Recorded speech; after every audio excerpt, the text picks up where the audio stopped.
दोस्तों नमस्कार, राधे राधे। दोस्तों हमारे भक्ति सागर चैनल में आप सभी का स्वागत। हम अपने भक्ति सागर चैनल पे आज गरुड़ पुराण का 8वां अध्याय सुनाने जा रही हूँ। 8वां अध्याय आपको कैसा लगेगा कमेंट बॉक्स में जरूर बताइएगा। अष्ट महादानों का फल तथा धर्मचरण की महिमा।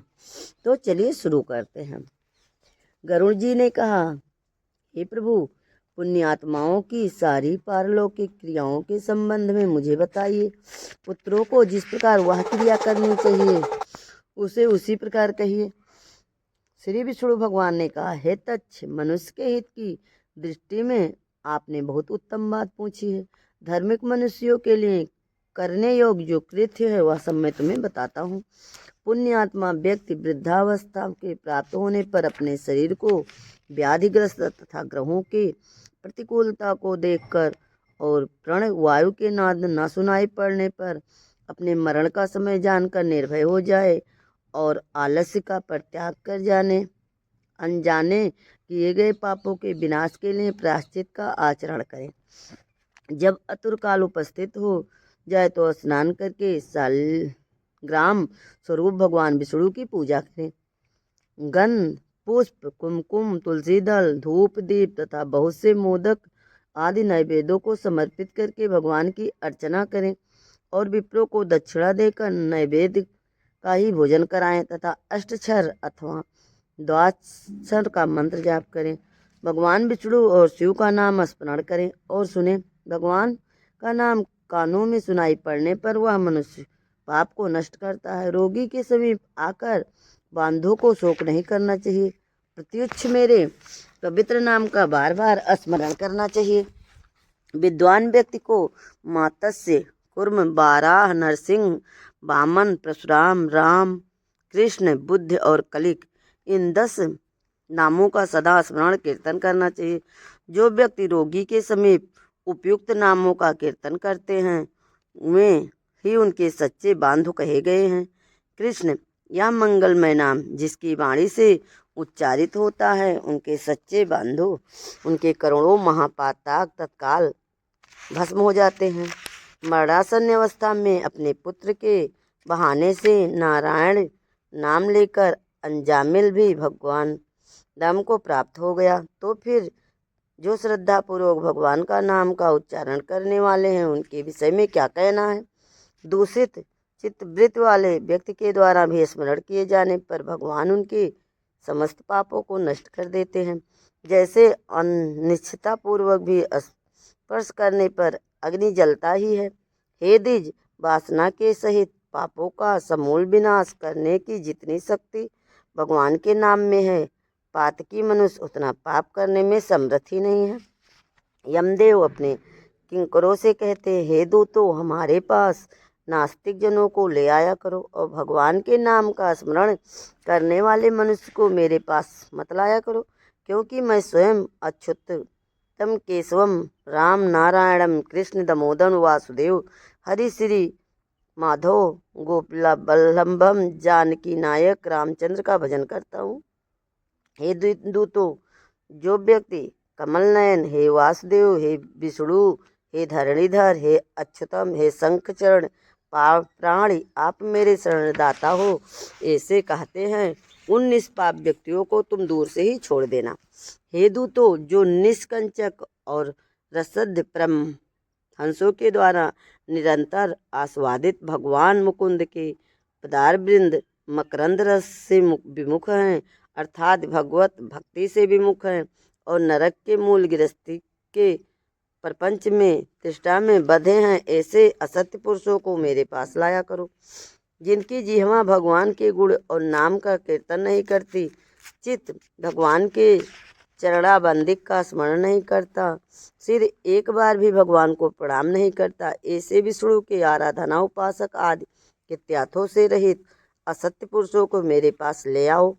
इसीलिए हे पंछी नंदन, जगत में मंगल स्वरूप भगवान विष्णु का कीर्तन ही एकमात्र महापापों के अत्यधिक और एकांतिक निवृत्त का प्रायश्चित है, ऐसा जानो।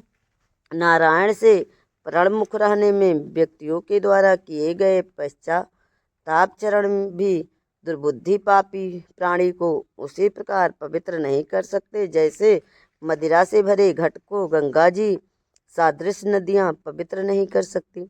भगवान कृष्ण के नाम स्मरण से सब पाप नष्ट हो जाने के कारण जीव नरक को नहीं देखते हैं और स्वप्न में भी कभी यम तथा यम दूतों को नहीं देखते। जो व्यक्ति अंतकाल में नंद नंदन भगवान श्री कृष्ण पीछे चाहते हैं ऐसे गाय को ब्राह्मणों को दान देता है, वह मांस हड्डी और रक्त से परिपूर्ण बैतरणी नदी में नहीं गिरता। अथवा जो मृत्यु के समय में नंद नंदन इस प्रकार की वाणी भगवान नाम का उच्चारण करता है, वह पुनः मांस अथित तथा रक्त से पूर्ण बैतरणी नदी शरीर को प्राप्त नहीं करता, शरीर धारण नहीं करता, अर्थात मुक्ति हो जाता है। अतः पापों के समूह को नष्ट करने वाले लोहे के दान भूमि से हाथ रख कर देना चाहिए। ऐसा करने से वह जीव यम सीमा को नहीं प्राप्त होता और यम मार्ग में नहीं जाता। पाप कर्म करने वाले व्यक्ति का निग्रह करने के लिए यम के हाथ में कुल्हाड़ी, मूसल, दंड, तलवार तथा छुरी शस्त्र के रूप में रहते हैं। यमराज के अयोध्या को संतुष्ट करने के लिए यह लोहे का दान कहा जाता है। इसीलिए यम लोक में सुख देने वाले लोह दान को करना चाहिए। उरद, श्याम सूत्र, शरणरामकर, उदुम्बर से संबल नामक यम के दूत महादूत लोह दान से सुख प्रदान करने वाले होते हैं। हे तच्छ, परम गोपनीय और दानों में उत्तम दान को सुनो, जिसके देने से भूलोक, पृथ्वीलोक, भूलोक, अंतरिक्ष और स्वर्गलोक के निवासी अर्थात मनुष्य, भूत, प्रेत तथा देवगण संतुष्ट होते हैं। ब्रह्मा आदि देवता, ऋषिगण तथा धर्मराज के सभासद स्वर्णदान से संतुष्ट होकर वर प्रदान करने वाले होते हैं। इसीलिए प्रेत के उद्धार के लिए स्वर्णदान करना चाहिए। हे तात, स्वर्ण का दान देने से जीव यमलोक नहीं जाता, उसे स्वर्ग की प्राप्ति होती है। बहुत काल चक्र वह जीव सत्यलोक में निवास करता है। तदनांतर इस लोक में रूपवान, धार्मिक, वकपटु, श्रीमान और अतुल पराक्रमी राजा होता है। कपास का दान देने से यमदूत से भय नहीं होता।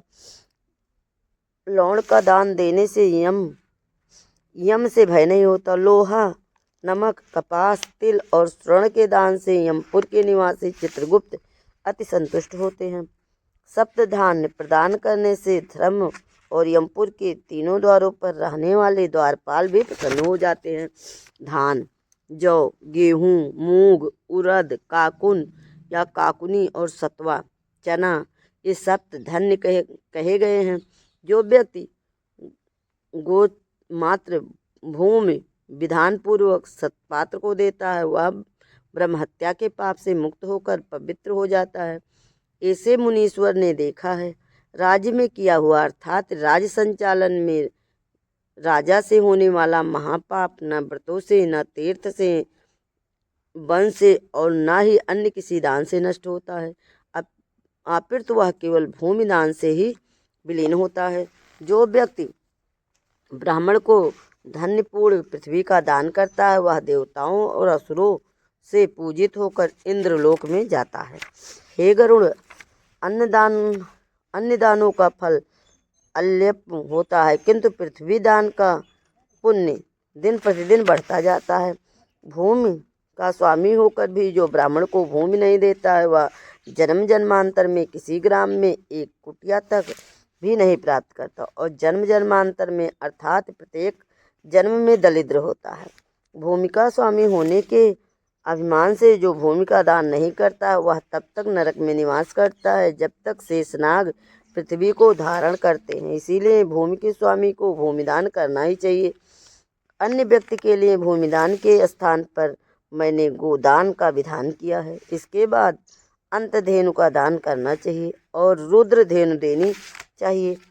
तदनंतर ऋण धेनु देकर मोक्ष धेनु का दान करना चाहिए। हे खग, विशेष विधान बैतरणी धेनु का दान करना चाहिए। दान में दी गई गौएं मनुष्य को त्रिविध आति भौतिक, आधि दैविक, आध्यात्मिक तापों का कायिक, वाचिक एवं मानसिक पापों से मुक्ति करती है। बाल्यावस्था में, कुमारावस्था में, युवावस्था में, वृद्धावस्था में, दूसरों जन्म में, रात में, प्रातःकाल, मध्याह्न, अपहरण और दोनों संध्या कालों में शरीर, मन और वाणी से जो पाप किए गए हैं वो सभी पाप तपस्या और सदाचार से युक्त विद्ध ब्राह्मण को उप संस्कार युक्ति दान सामग्री सहित सत्वा और दूध देने वाली कपिला गौ के एक बार दान देने से नष्ट हो जाते हैं। दान में दी गई वह गौ अंतकाल में गोदान करने वाले व्यक्ति का संचित पापों से उद्धार कर देती है। स्वाचित अवस्था में दी गई एक गौ, अतुरावस्था में दी गई 100 गौ और मृत्युकाल में चित्रावर्जित व्यक्ति के द्वारा दी गई 1000 तथा मरणोत्तक में दी गई विधिपूर्वक 1,00,000 गौ के दान का फल बराबर ही होता है। यहाँ स्वास्थ्य अवस्था में गोदान करने का विशेष महत्व बतलाया गया है। तीर्थ में सत्य पात्र को दी गई एक गौ का दान 1,00,000 गोदान के तुल्य होता है। सत्य पात्र में दिया गया दान 1,00,000 गुना होता है। उस दान से दाता का अनंत फल प्राप्त होता है और दान लेने वाले पात्र को प्रतिग्रह दान लेने का दोष नहीं लगता।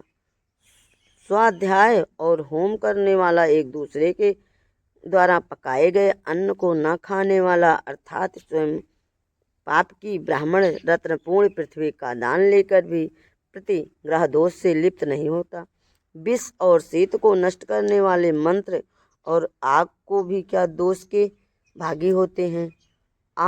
पात्र की दी गई हुई वह गौ दाता को नरक में ले जाती है और आपात्र प्रतिगृहीता को 101 पीढ़ी के पुरुषों के सहित नरक में गिराती है। इसीलिए अपने कल्याण की इच्छा करने वाले विद्वान व्यक्ति को आपात्र को दान नहीं देना चाहिए। एक गौ एक ही ब्राह्मण को देनी चाहिए। बहुत ब्राह्मणों को एक गौ कदापि नहीं देनी चाहिए। वह गौ यदि बेची गई अथवा बांटी गई तो 7 पीढ़ी तक के पुरुषों को जला देती है। हे खागेश्वर, मैंने तुमसे बैतरणी नदी के बारे में कहा है।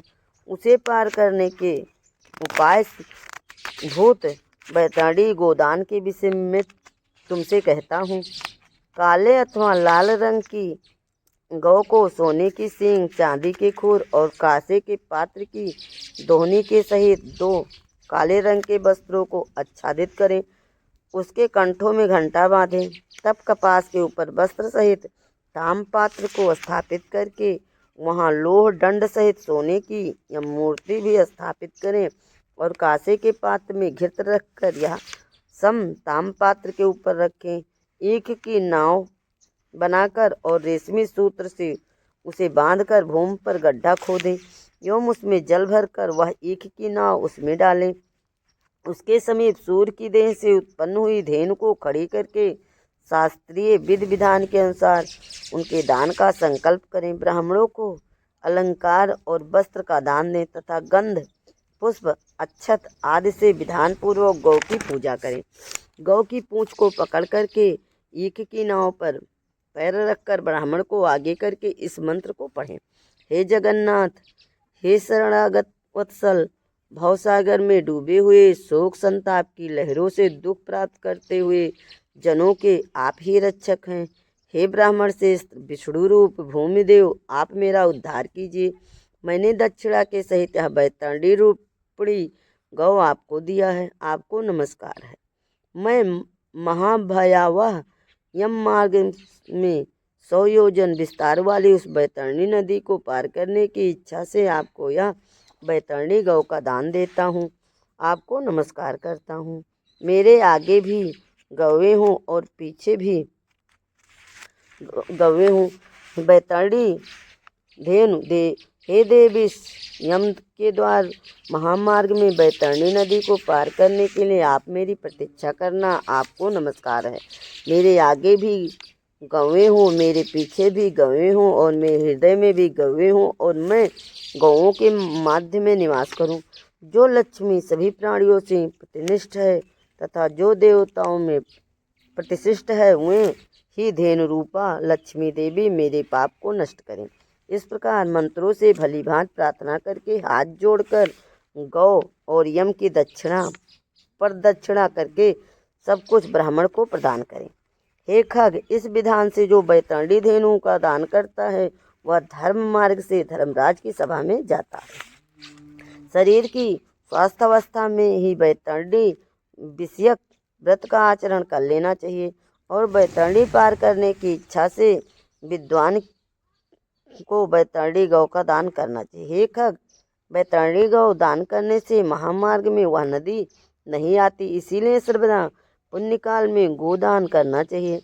गंगा आदि सभी तीर्थों में ब्राह्मणों के निवास स्थानों में चंद्र और सूर्य ग्रह के काल में संक्रांति और अमावस्या तिथि में उत्तरायण और दक्षिणायण कर्क और मकर संक्रांतियों में विषुव अर्थात मेष और तुला की संक्रांति में व्यायपात योग में युगुध तिथियों में तथा अन्याय पुण्य कालों में उत्तम गोदान देना चाहिए।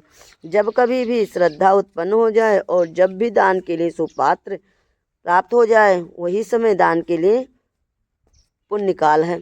जब कभी भी श्रद्धा उत्पन्न हो जाए और जब भी दान के लिए सुपात्र प्राप्त हो जाए वही समय दान के लिए पुण्य काल है, क्योंकि संपत्ति अस्थिर है, शरीर नश्वर है, संपत्ति सदा रहने वाली नहीं है और अनुसार मृत्यु प्रति निकट आती जा रही है। इसीलिए धर्म का संचय करना चाहिए। अपनी धन संपत्ति के अनुसार किया गया दान अनंत फल वाला होता है। इसीलिए अपने कल्याण की इच्छा रखने वाले व्यक्ति को विद्वान ब्राह्मण को दान देना चाहिए।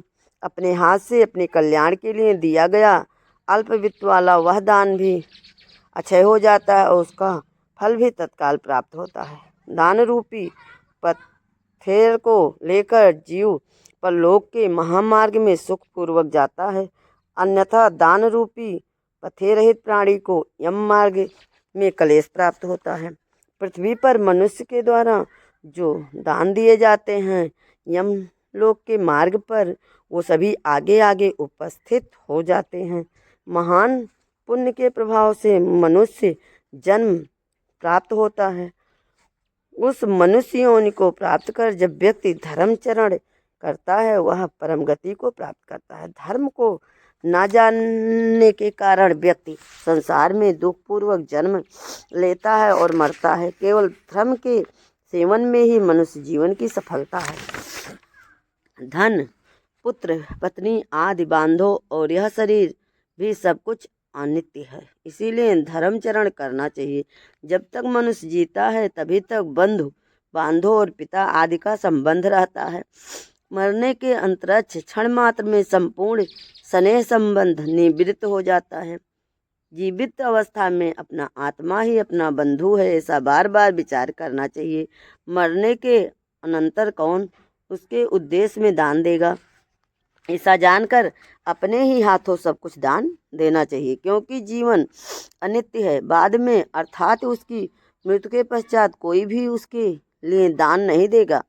मृत शरीर को काठ और ढेले के समान पृथ्वी पर छोड़कर बंधु बांधो विमुख होकर लौट जाते हैं। केवल धर्म ही उसका अनुगमन करता है। धन संपत्ति घर में छूट जाती है, सभी बंधु बांधो शमशान में छूट जाते हैं, किंतु प्राणी के द्वारा किया हुआ शुभ कर्म परलोक में उसके पीछे पीछे जाता है।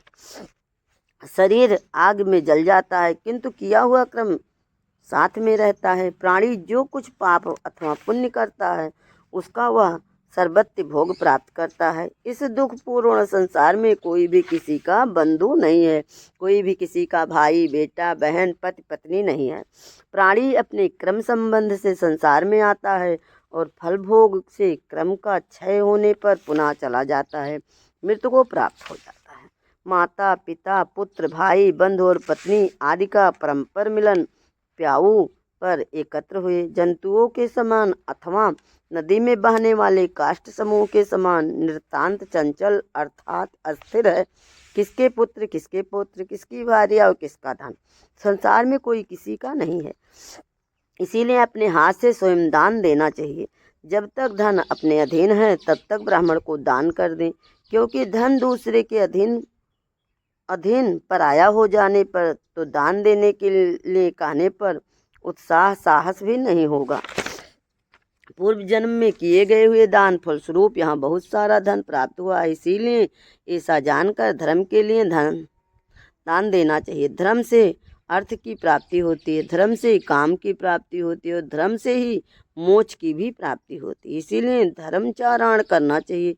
धर्म श्रद्धा से धारण किया जाता है, बहुत से धनराज से नहीं। आकिंचन मुनि गण भी श्रद्धावान होकर श्रवण को प्राप्त हुए।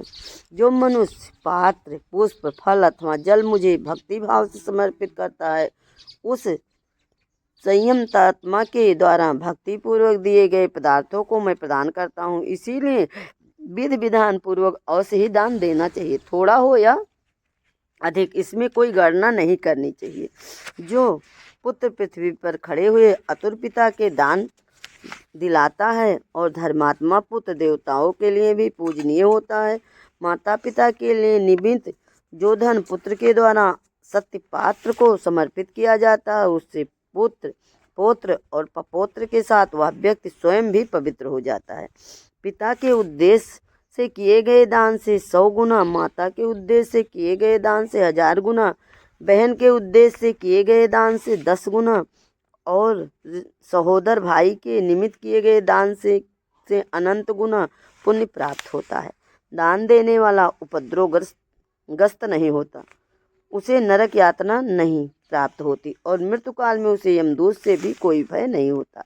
हे खग, यदि व्यक्ति लोभ से अतुल काल में ही दान नहीं देते हुए कंजूस पापी प्राणी मरने के अनंतर शोकमग्न होते हैं।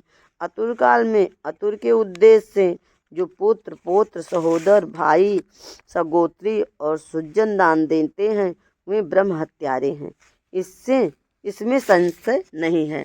बोले विष्णु भगवान की जय।